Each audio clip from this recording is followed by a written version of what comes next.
தொழுகையுடைய முறையில் மாற்றம் இருக்கலாம்.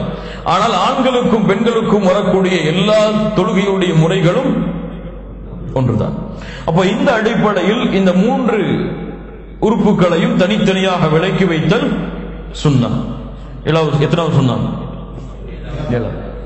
8வது சுன்னா ரஃபஉ ذراعين عن الارض حين السجود. கரங்களை இங்க பாருங்க, இப்படி சுஜூதில் இருக்கும் பொழுது சில சுஜூத் செய்யும்போது பார்த்திருக்கலாம், அப்படி பூமி மேல படுக்க வச்சு நெற்றிய கீழே வச்சு சுஜூத் செஞ்சு இருப்பாங்க. அப்ப இந்த 2 கரங்கள் இருக்க இந்த பகுதி உயர்ந்திருக்கும், பூமியில படாம இந்த பகுதி உயர்ந்திருக்கும். சில பேர் தலையோட இப்படி வச்சு சுஜூத் செஞ்சுட்டு இருப்பாங்க. அது அல்லாஹ்வுடைய தூதர் ஸல்லல்லாஹு அலைஹி வஸல்லம் அவர்கள் சுஜூத் செய்த முறை கிடையாது. 2 கரங்களும் சுஜூத் செய்யும் பொழுது 2 முழங்கைகளும் பூமியை விட்டு அகன்று இருக்க வேண்டும். அல்லாஹ்வுடைய தூதர் ஸல்லல்லாஹு அலைஹி வஸல்லம் அவர்கள் இந்த கையை பூமியின் மேல் வைத்து தங்களுடைய முழங்கைகளை உயர்த்தி விடுவார்கள் என்று அல்லாஹ்வுடைய தூதர் ஸல்லல்லாஹு அலைஹி வஸல்லம் வழிமுறை முஸ்லிம் ரஹிமஹுல்லாஹ் அவர்கள் பதிவு செய்கிறார்கள். 9வது சுன்னா ஜுலூசுல் முஸல்லி அலா ரிஜ்லிஹில் யுஸ்ரா அல் மஃப்ரூஷா வ நஸ்புல் யும்னா ஃபி தஷஹுதில் அவ்வல் பைன சஜ்தத்தைன்.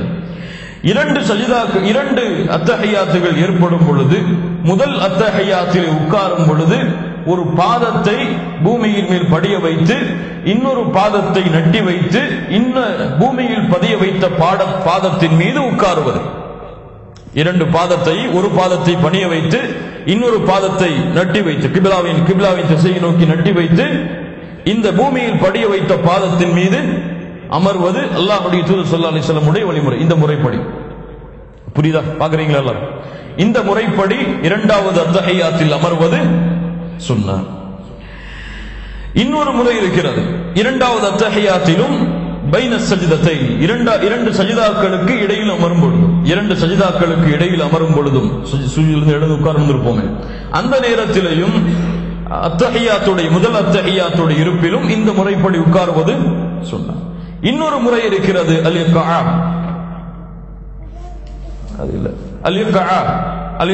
என்றால் 2 பாதங்களையும் நட்டி வைத்து அந்த பாதத்துடைய இந்த முனையின் இந்த மேல் பகுதியின் மீது உட்கார்ந்திருப்பது. இது அத்தஹியாத்துடைய முதல் இருப்பில் உட்காருவது அனுமதிக்கப்பட்டது கிடையாது. ஆனால் 2 சஜிதாக்களுக்கு இடையில் உட்காருவது சுன்னா, அனுமதிக்கப்பட்டது, ஏற்றுக்கொள்ளப்பட்டது. எப்போது? 2 சஜிதாக்களுக்கு இடையில் 2 பாதங்களையும் நட்டி வைத்து அந்த பாதத்துடைய மேற்பகுதியில் உட்காரு. புரியுதா நான் சொல்றது? அந்த மேற்பகுதியில் உட்காருவது அனுமதிக்கப்பட்டது. அத்தஹியாத்துடைய முதல் அத்தஹியாத்துடைய இருப்பின் போதும் இருப்பதை போன்றும் சுஜூதுகளுக்கு இடையில் அமரலாம், அல்லது இக்ஆ என்று அழைக்கப்படக்கூடிய அந்த முறையின் அடிப்படையிலும் அமரலாம். எப்போது? 2 சஜிதாக்களுக்கு இடையில் மட்டும். அத்தஹியாத்துடைய முதல் அத்தஹியாத்துடைய இருப்பிலே இந்த முறையை கையாளுவதுதான் அல்லாஹ்வுடைய தூதர் முஹம்மது ரசூலுல்லாஹ் ஸல்லல்லாஹு அலைஹி வஸல்லம் அவர்கள் கற்றுக் கொடுத்த சுன்னா. அஸ்-சுன்னத்துல் ஆஷிரா 10வது சுன்னா கடைசி அத்தஹியாத்திலே அத்தவர்ருக் என்று அழைக்கப்படக்கூடிய இந்த முறையின்படி அமர்வது. ஒரு பாதத்தை பூமியிலே படிய வைத்து கீழே சாய்த்து படிய வைத்து இன்னொரு பாதத்தை கிப்லாவை நோக்கி நட்டி வைத்து பூமியின் மீது நம்முடைய பூமியின் மீது உட்காருவது அல்லாஹ்வுடைய தூதர் ஸல்லல்லாஹு அலைஹி வஸல்லம் அவர்களுடைய சுன்னா. இந்த முறைப்படி கடைசி அத்தஹியாத்தில் தவருக்கு என்னும் இருப்பில் அமர்தல் வேண்டும். தவருக்கு என்பது இடது காலை வலது காலின் கீழே வைத்து, இடது காலை வலது காலின் கீழே வைத்து வலது காலை நட்டி வைத்து பின்னால் பூமியில் வைத்து உட்காருவது. இது அல்லாஹ்வுடைய தூதர் ஸல்லல்லாஹு அலைஹி வஸல்லம் உடைய கடைசி அத்தஹியாத்தின் சுன்னா. முதல் அத்தஹியாத்தில் எப்படி?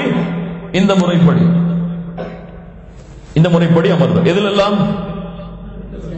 2 சஜிதாக்கள் வரக்கூடிய தொழுகைகள், புஹர், அஸர், மக்ரிப், இஷா, இதுவெல்லாம் 2 அத்தஹியாத்துகள் வரக்கூடியது. அது முதல் அத்தஹியாத்திலே இந்த இருப்பின்படிதான் அமர வேண்டும்.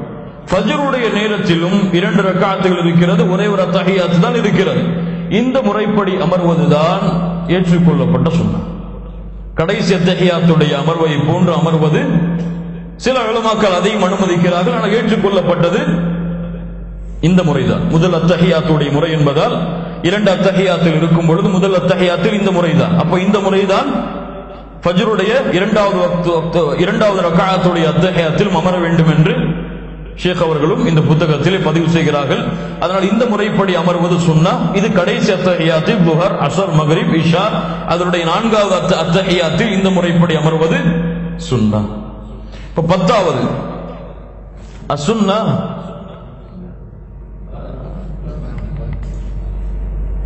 ஹாதி அல் அஸர் இக்திலாஃபன் கதீரா. சமூகம் இதில்தான் அதிகமான கருத்து வேற்றுமைகளோடு இருந்து கொண்டிருக்கிறது. எல்லாருடைய எதிர்பார்ப்பும் இங்கதான் இருக்கும். பாட ஆரம்பிக்கும் பொழுது அல்லாஹ் ரப்பல் ஆலமீன் இருக்காங்க.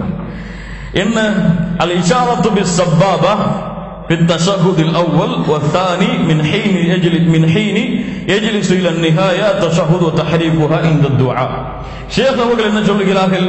அல் இஷாரத்து பிஸ் சப்பாபா, அந்த ஆட்காட்டி விரலை கொண்டு சைகை செய்து முதல் அத்தஹியாத்திலும் 2வது அத்தஹியாத்திலும் அந்த அத்தஹியாத்துடைய இருப்பை முடிக்கும் வரை பிரார்த்தனை வரும் பொழுது மட்டும் கைகளை அசைத்தல் என்ற ஒரு தலைப்பை ஷேக் அவர்கள் தங்களுடைய சுன்னாவுடைய பாடத்தில் கொண்டு வருகிறார்கள்.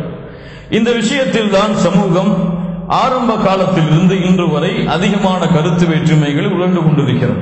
இதனால் தான் பல பள்ளிகள் தனியாக கட்டப்பட்டன. இதனால் தான் பள்ளிகளில் இருந்து மக்கள் அடித்து துரத்தப்பட்டார்கள். அந்த காலத்தில் கூட பல புத்தகங்கள் பதிவு செய்யப்பட்டிருக்கிறது. இது போன்று கைகளை அசைத்துக் கொண்டிருக்கும் பெண்களுடைய விரல்களை வெட்டி எறிந்ததாக. அந்த காலத்திலிருந்து இந்த காலம் வரை இந்த விஷயத்தில் கடின போக்கை கையாளக்கூடியவர்களாகத்தான் முஸ்லிம்களில் பலர் இருக்கிறார்கள். இது தொழுகையுடைய சுன்னாதான். இதை விடுவதால் தொழுகை முடியாது. இதை விடுவதால் சஜ்தா செய்ய வேண்டும் என்ற அவசியமும் கிடையாது. தொழுகையுடைய சுன்னாதான்.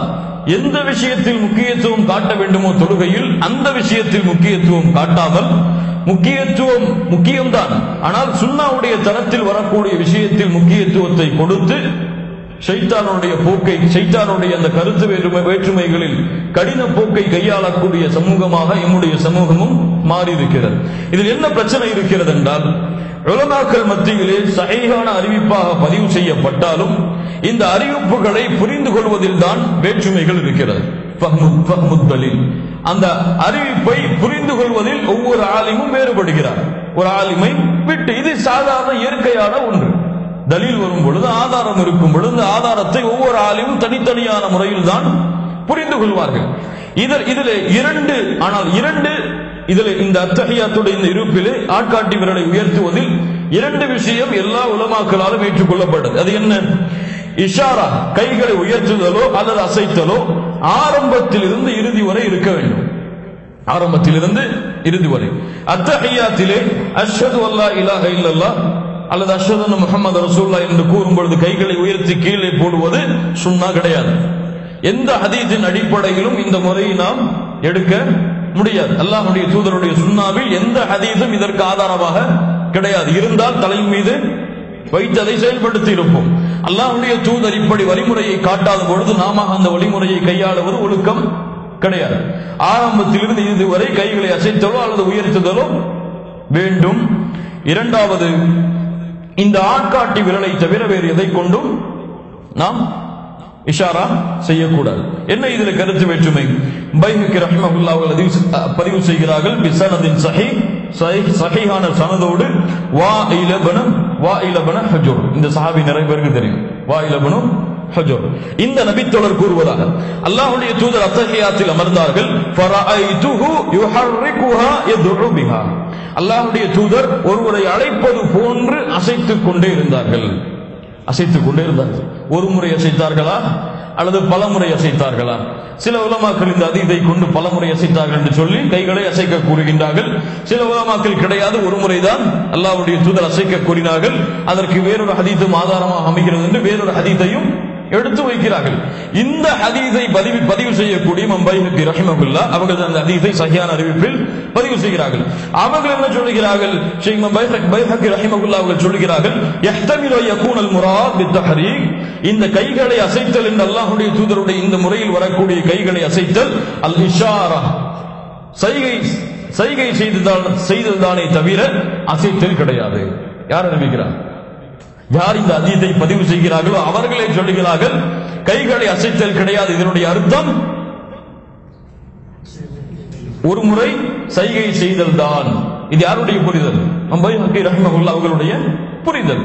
இந்த ஹதீஸை கொண்டே பல இமாம்கள் வேறு புரிதலும் புரிந்திருக்கிறார்கள். அவர்களுடைய ஆதாரங்கள் அவர்களுடைய இஜ்திஹாதின் அடிப்படையில். இரண்டாவது ஹதீஸ் என்ன வருகிறது? அல்லாஹ்வுடைய தூதர் ஸல்லல்லாஹு அலைஹி வஸல்லம் அவர்கள் செய்தார்கள். அப்துல்லாஹ் இப்னு ஜுபைர் রাদিয়াল্লাহு அன்ஹு அவர்கள் கூறுகின்றார்கள், கான யுஷீரு பி உஸ்புஹி இதா தஆ வ லா யுஹர்ரிகுஹா.